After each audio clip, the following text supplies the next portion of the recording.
So, dahil National Day, kaya ayan, lumabas kami ng bahay kaya wala kaming maniho. Sobrang dilim. Ayan, lumabas kami ng bahay namin guys. Pumunta kami doon sa may groceryhan at saka sa pharmacy.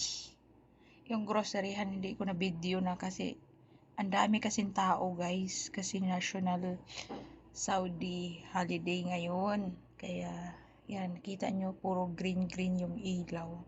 Naglalakad kami guys. Medyo distansya sa bahay namin yung yung tindahan.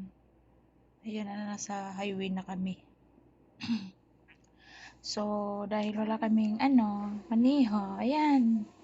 Hindi ko sinari yung alaga ko kay baka mapagalitan tayo. So, ayan na kami sa pharmacy.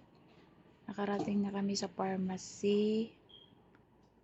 So, ayan, pasok tayo. So, hindi tayo mag-video kasi may mga babae na Saudiya. Baka mahagip sila. So, mapagalitan tayo. So, ayan. Sa may, na to, groceryhan.